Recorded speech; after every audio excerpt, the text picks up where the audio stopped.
안녕하세요. 본 영상은 유련중학교에서 개발 배포하는 영상입니다. 저작권법 제25조 2항에 따라 본 영상을 학교 수업 외에 다른 용도로 무단 전제, 무단 배포할 경우 저작권법 위반에 해당될 수 있습니다. 자, 유련중학교 2학년 학생 여러분 안녕하세요. 오늘도 서양음악 기초이론에 대해서 배울 건데요. 오늘이 세 번째 시간이자 마지막 시간이 되겠습니다. 자, 그러면 오늘 어떤 내용에 대해서 배울지 학습 목표를 먼저 살펴보고 하겠습니다. 자, 학습 목표 다 같이 한번 따라 읽어보도록 할게요. 시작! 서양 음악의 기초에 대해 잘 이해하고 악보에 정확히 표현할 수 있다. 그러면 오늘 어떤 내용을 배우게 될까요? 자, 차례대로 빠르기 말, 샘여림, 반복 기호에 대해서 배우게 될 건데요. 이것은 다 음악을 더 음악답게 만들어주는 악상 표현에 대한 내용이거든요. 그래서 보통 이런 악상 표현 같은 경우는 서양 음악이 유럽에서 발달을 했어요. 유럽 중에서도 특히 성악, 노래는 이탈리아에서 발달을 했기 때문에 음악 용어는 이탈리아어로 된 게 굉장히 많거든요. 그래서 어려울 수도 있지만 사실 그렇게 많이 어렵지 않거든요. 익숙한 표현들도 기호들도 많기 때문에 여러분들이 오늘 배운 내용까지만 정말 잘 따라하고 외우고 한다면 음악이 더 재밌어지리라 봅니다. 자, 그럼 우리 빠르기 말부터 한번 살펴보도록 하겠습니다. 자, 빠르기 말은 곡 전체의 빠르기 뿐만 아니라 곡의 분위기도 같이 나타냅니다. 곡이 느리냐 빠르냐에 따라서 이 노래가 어떤 노래일지 어떤 곡일지 좀 알 수 있겠죠. 보통 우리가 굉장히 빠른 노래다 그러면 아무래도 슬픈 감정이 담겨있는 가사가 있기보다는 좀 기쁘고 신나고 경쾌한 느낌의 가사가 있는 곡이 많겠죠. 반대로 좀 느린 곡이다 했을 때는 좀 어둡고 우울하고 슬픈 느낌의 조용하고 차분한 느낌의 그 음악을 나타내는 거라고 우리가 짐작할 수 있어요. 그래서 빠르기 말은 굉장히 중요한데요. 자, 굉장히 많아 보이지만 지금 표를 보면 우리 금방 쉽게 외울 수 있거든요. 자, 기호와 어떻게 읽는지, 그 다음에 어떤 뜻인지 세 개를 세트로 묶어서 알아야 되는데요. 그러면 도대체 빠르기의 기준이 뭐예요? 렌토, 안단테, 모데라토 이게 도대체 무슨 빠르기인지 어떻게 알 수 있어요? 그러면 중심을 우리가 안단테, 느리게라는 거를 잡으면 되는데요. 보통 사람의 걷는 빠르기 있죠. 나는 보통 인간이다 해서 걷는 빠르기가 남들과 비슷하다 했을 때 그 걷는 속도가 이 안단테, 느리게라는 속도라고 볼 수 있어요. 딱 정해놓은 건 아니지만 대략적으로 그렇다는 거고요. 생각보다 그러면 음악은 빨라요. 그래서 우리가 모데라토라고 하면 보통 빠르게인데 이게 보통 빠르게라고? 라고 생각이 들 정도로 약간 빠르게 느껴질 수 있거든요. 그래서 안단테를 우리가 기본 중심으로 잡고 생각을 하시면 되겠고요. 차례대로 한번 보도록 하겠습니다.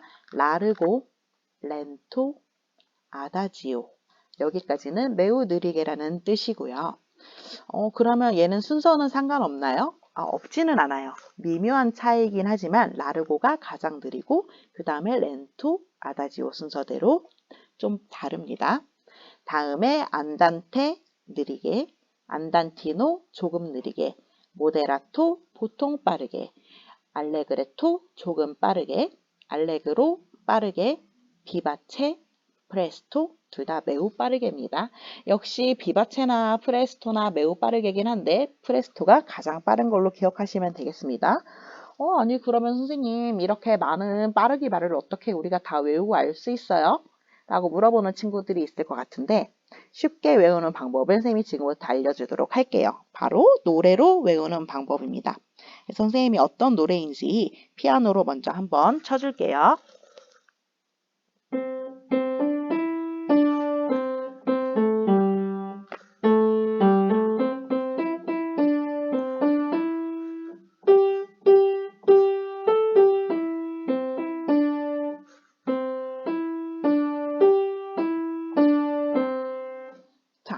동요 같죠? 별로 어려운 멜로디는 아니에요. 자, 그럼 여기에다가 선생님이 노래를 잘 아는 편은 아니지만 여러분들이 그래도 들어봐야 되니까 한번 이 빠르게 말에 음을 붙여서 한번 불러보도록 하겠습니다. 라르구렌토 와다지오 안단테 안단티노 모데라토 알레그레토 알레그로 비바체 프레스토. 어렵지 않죠? 자, 그럼 다 같이 한번 불러보도록 할까요? 네, 시작! 라르구렌토 와다지오 안단테 안단티노 모데라토 알레그레토 알레그로 비바체 프레스토. 어때요? 어렵지 않죠? 참 쉽죠? 네, 여러 번 반복해서 부르다 보면 차례대로 외우게 될 겁니다. 자, 그럼 이번에는 샘여림으로 넘어가도록 하겠습니다. 샘여림은 곡의 일부분 또는 어떤 특정한 음에 붙여서 음의 세기와 그 변화를 지시하는 건데요. 얘도 빠르기 말과 마찬가지로 곡의 분위기를 살리는데 아주 큰 역할을 합니다. 자, 그래서 지금 이 표를 보시면요. 차례대로 이렇게 표시가 돼 있고요. 얘부터 여리게, 그 다음 여리게, 조금 여리게, 조금 세게, 세게, 세게 이런 식으로 크기가 표시되어 있죠. 자, 그래서 여기 써 있는 얘 PP, 얘가 기호가 되겠고요. 그 다음에 두 번째 줄은 얘를 읽는 방법, 세 번째 줄은 얘의 뜻이 되겠습니다. 그래서 PP 이렇게 써 있으면요. 피아니시모라고 읽게 되고요. 뜻은 매우 여리게입니다. 여기 중에서는 가장 여리인 게 되겠죠. 다음에 P가 하나 있으면요. 얘는 피아노라고 읽고요. 여리게라는 뜻이 됩니다. 앞에 M이 붙으면요. 조금이라는 뜻이 되는데요. 그래서 MP, 얘는 메조 피아노라고 읽고요. 조금 여리게라는 뜻이 됩니다. MF가 붙으면요. 얘는 이제 F는 기본적으로 세게라는 뜻이거든요. 그래서 MF는 메조 포르테, 조금 세게라는 뜻이 됩니다.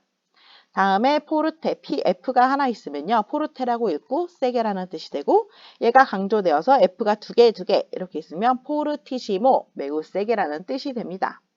자, 그러면 선생님이 얘 피아니시모부터 포르티시모까지 이 샘여림에 맞춰서 한번 읽어보도록 할게요.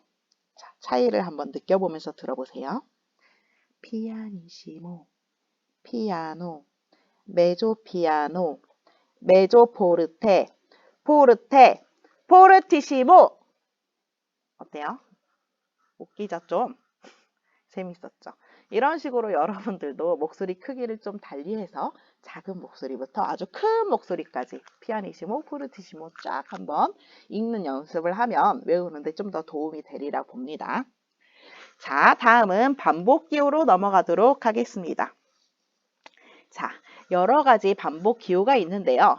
물론 이거 외에도 많지만 기본적으로 꼭 알아야 하는 5가지에 대해서 배우도록 하겠습니다. 먼저 가장 기본이 되는 이 5선의 가장 마지막, 악보의 마지막에 있는 얘 까만 동그라미 땡땡 2개와 줄 2개가 있는 얘는 도돌이표고요. 악보의 가장 처음으로 돌아간다는 뜻입니다. 자, 두 번째는 얘도 도돌이표인데요. 얘는 2개가 있네. 뭐가 좀 다를까요? 요 앞에 있는 이 도돌이표는요. 이 까만 동그라미, 작은 까만 동그라미 2개가 이 줄의 오른쪽에 있잖아요. 얘는 처음을 나타내는 도돌이표거든요. 그 다음에 우리가 원래 앞서 배운 요 도돌이표, 까만 동그라미가 왼쪽에 있고 오른쪽에 줄이 있는 이 도돌이표는 이제 보통 마지막에 나오는 도돌이표거든요. 그래서 이 2개가 같이 있다 하면 이 도돌이표와 이 도돌이표 사이를 다시 연주한다 라는 뜻이 되겠습니다. 다음에 세 번째, 얘는 D점, C점 써 있는데 이게 기호고요. 얘를 읽을 때는 D점, C점이 아니고 다카포입니다. 이 뜻은요. 처음으로 돌아가서 fine 아니고요. fine입니다. 이탈리아어이기 때문에 fine은 영어죠. 그래서 fine에서 맞춘다. 얘가 다카포고요. 악보 마지막에 얘가 있다. 그리고 중간에 fine라는 애가 있다. 그러면 처음으로 돌아가서 여기서 맞춘다는 뜻이구나 하고 아시면 되겠습니다. 그 다음에 네 번째는 얘랑 좀 비슷한 D점, S점인데요. 얘는 달세뇨라고 읽고요. 세뇨, 세뇨로 돌아가서 피네에서 마친다 라는 뜻인데요. 그럼 세뇨가 어떻게 생겼냐면요. 요렇게 생겼습니다. 해서 마지막에 달세뇨가 있다. 그러면 중간에 당연히 세뇨도 있겠죠. 그래서 이런 표시를 찾아서 여기로 간 다음에 피네에서 마치면 되겠습니다. 마지막으로 우리 앞서 이미 학습했던 피네입니다. 얘는 fine이라고 읽지 않고 피네라고 읽고요. 곡을 맞춘다는 뜻입니다. 어디에 있어도 피네가 있으면 곡을 맞춘다고 보면 됩니다. 반복 기호를 우리가 읽을 때 근데 중요한 점이 하나 있어요. 뭐냐면요. 처음에는 영향을 받지 않아요. 그냥 쭉 가다가 도돌이표가 있는 곳, 다가포가 있는 곳, 달세뇨가 있는 곳까지는 어떤 기호, 세뇨가 있든 피네가 있든 뭐 숫자가 있든 우선 그냥 쭉 가시면 되고요. 그 다음에 두 번째 반복 기호이기 때문에 반복될 때 적용받는 게 이 반복 기호입니다. 이렇게만 봐서는 이해는 좀 될 것 같은데 실제로 좀 한번 해봐야 알 것 같아요. 그쵸? 그래서 그런 친구들을 위해서 연습을 한번 해보도록 하겠습니다. 선생님이 3개의 문제를 가지고 왔는데요. 첫 번째 문제부터 볼까요? 이것을 연주하면 총 몇 마디일지. 자, 1번, 2번, 위에 1 뭐 이런 게 써 있는데 우선 그냥 갈게요. 3번, 4번. 여기 도돌이표 있네요. 얘는 무슨 뜻일까요? 네, 처음으로 돌아가는 뜻이었죠. 그래서 다시 처음으로 돌아가서 1번, 2번, 그 다음에 또 3번, 4번. 도돌이표. 다시 1번, 2번, 3번, 4번. 또 도돌이표. 이렇게 될까요? 뭔가 이상한데? 자, 그러면 이 숫자의 의미가 있을 것 같아요. 그쵸? 네, 맞아요. 그래서 처음에는 1번을 했다면 두 번째는 1번을 건너뛰어 2번으로 가는 거예요. 자, 그럼 다시 1번, 2번, 3번, 미안해요. 다시 3번, 4번. 도돌이표 있으니까 앞으로 다시 가요. 1번, 2번. 1번 했으니까 건너뛰고 5번, 6번. 그러고 마치는구나. 알겠나요? 네. 자, 다시 한번 정리를 하자면 1번, 2번, 3번, 4번 도돌이표 1번, 2번, 5번, 6번 이렇게 해서 총 8마디가 정답이 되겠네요. 자, 두 번째 문제로 가겠습니다. 얘는 뭐가 좀 많네요. 괜찮아요, 그래도. 자, 처음부터 1번, 2번. 얘 있는데 끝내야 돼요? 이거 피네가 끝내는 표시였던 것 같은데. 아니요. 얘는 반복 기호이기 때문에 처음은 그냥 쭉 가고요. 반복될 때 적용을 하는 거예요. 알겠죠? 그 전까지는 전혀 적용받지 않습니다. 그래서 1번, 2번, 3번, 4번, 5번 우선 끝까지 왔어요. 근데 여기 뭐가 있네? 예, 다카포였죠. 다카포는 처음으로 돌아가서 피네에서 마친다는 뜻이었어요. 그래서 여기서 1번, 다시 처음으로 가서 1번, 2번 하고 피네에서 마치면 됩니다. 그러면 얘는 뭐예요? 얘는 처음 보는 건데. 얘는 뭐냐면요. 페르마타, 늘임표라고 읽거든요.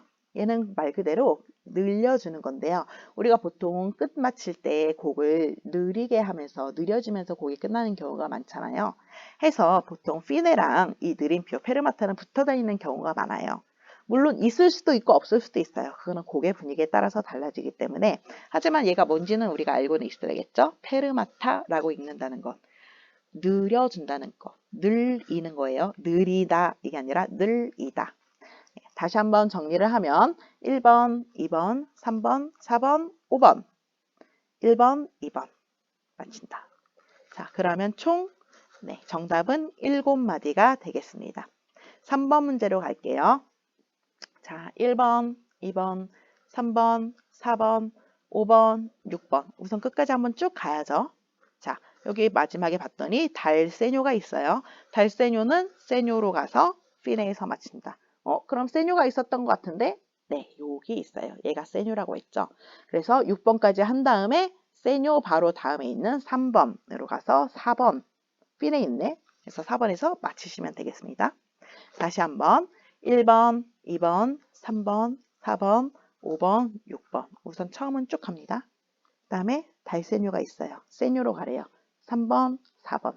끝. 그러면 정답은 총 6마디가 되겠죠. 자, 여기까지 이해가 잘 되는 친구들은 너무너무 훌륭하게 오늘 학습을 잘한 거고요. 이해가 안 돼도 괜찮아요. 다시 한번 앞으로 넘어가서 반복 기호에 대해서 잘 살펴본 다음에 좀 더 연습하고 공부하고 뜻을 확실히 익힌 다음에 이 연습을 해보면 되겠죠. 자, 그러면 오늘 학습 마무리를 하겠습니다. 여러분들이 지금 메모를 하고 있는 필기를 하고 있는 공책에 이 네 가지를 쓰시면 되는데요. 첫 번째는 빠르기 말, 라르고부터 프레스토까지 느린 순서대로 두 번을 쓰시면 됩니다. 쓸 때는요, 기호도 쓰고요. 그 다음에 어떤 뜻인지 한글로도 쓰고, 그 다음에 읽는 방법도 써야 됩니다. 그 다음에 두 번째는요, 빠르기 말 노래를 부르며 외워보는 거예요. 지금 다 같이 한번 불러볼까요? 생각이 나나요? 자, 시작! Largo adagio, andante andantino moderato, allegretto allegro, vivace presto. 어렵지 않죠? 이렇게 한번 집에서 한번 불러보도록 하고요. 세 번째는 샘여림을 여린 순서대로 두 번을 쓰시면 됩니다. 피아니시모부터 포르티시모까지. 네 번째는 방금 마지막으로 배운 반복 기호를 보면서 두 번을 쓰시면 되겠습니다. 자, 이것으로 서양음악 기초 이론에 대해서 우리가 배워봤는데요. 왜 이렇게 음악은 어렵지? 뭐가 많지? 어려운 것도 많고 좀 지루하기도 하고 음악도 없고 노래도 안 나오고 재미없는 것 같아. 이렇게 생각한 친구들이 좀 있을 것 같아요. 근데 말 그대로 이 서양음악 기초 이론은 음악을 시작하기에 앞서 다져야 하는 가장 기본이 되는 것들이기 때문에 우리가 이것들을 확실히 익혀두어야지 그 다음에 음악에 대해서 공부하는데 훨씬 수월하고 재밌거든요. 그래서 좀 힘들고 어떻게 보면 좀 지루하고 어려운 시간들이었겠지만 여러분들이 조금만 참고 공부를 하고 익숙해지도록 노력하는 유년중 학생들이 되기를 바랍니다. 다음 시간에는 조금은 이제 재밌는 시간이 될 거예요. 기초 이론은 이제 마쳤기 때문에 우리가 이번에는 세계문화유산과 아리랑에 대해서 배워보는 시간을 가질 건데요. 이런 이론 수업들보다는 노래 부르고 감상하고 영상도 보고 이런 시간들이기 때문에 좀 더 재밌는 시간이 되리라 기대됩니다. 오늘 수업 여기서 마치도록 하겠습니다. 수고하셨습니다.